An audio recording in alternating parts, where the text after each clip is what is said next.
Here it is. It's now time for the big reveal. It's all finished. Remember, before I get a little closer, this was the freshwater tank that I experimented on, turned it into a saltwater. So what you see, you'll see the power heads. There's one up there. There's one down there. That's typical of a saltwater tank. There's the heater. That's also typical. Over here is the freshwater filter. You can see it up there. It's been converted. It's running. It's perfectly fine. What you don't see would be the sump, a skimmer, basically all the guts for the salt water. I found this was a less expensive way to do it.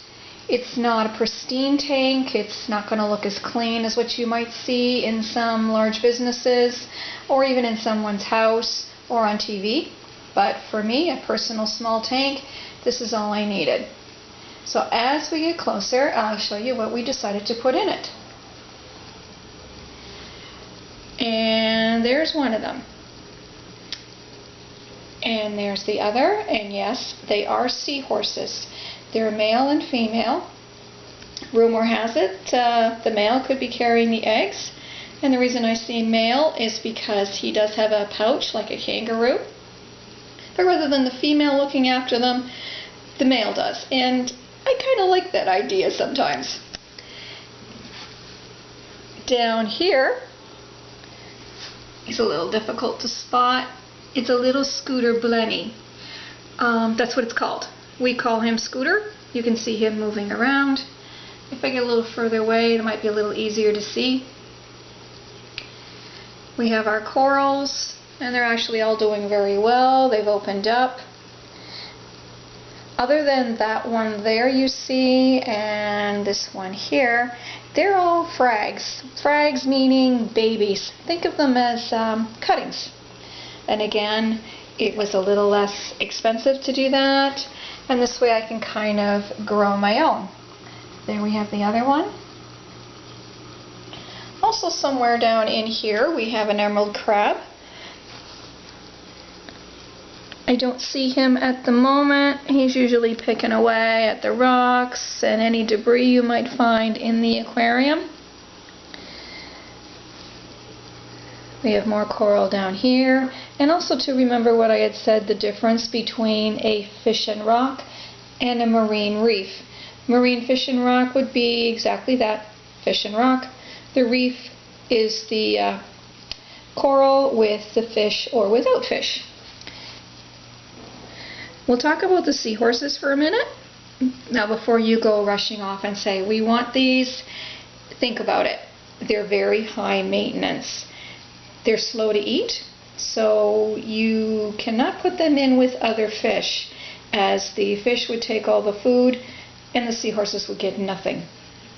They also have no stomachs, so the seahorses do need to be fed at least 3 times a day. They're fed micey shrimp. It's got a lot of nutrients in it, so they get the shrimp basically goes right through them, but they are getting the nutrients. Some people would say brine shrimp. Brine shrimp has no nutritional value. For us, it's like eating potato chips. It's going to fill them up, but they're not going to get anything they need from that. Now, the one thing I'm going to do is I'm going to turn the light off for a second. The light is an LED, so it's got the white lights and a row of blue. The blue lights are kind of more of a night light, and I like to turn them on at nighttime just before well, until I go to bed, because it gives the corals a bit of a boost. The corals like the blue light, and basically you can see why. And there it is. If you can see, the corals are now more of a fluorescent color, much different than what they looked like a minute ago. Gives a whole different look to the tank. Also, too, depending on what's in there, a lot of creatures will come out at night. Putting this light on will allow you to see them instead of total darkness. So we're just going to flick this back on again because we don't want to confuse the poor seahorses. So that's it. This is my aquarium. I'm very happy with it. If you want, I'd be happy to set this up in your home. It really is a less expensive way, but like I said, it does take a little bit more cleaning, and I don't know if you'd want to go with the seahorses or not.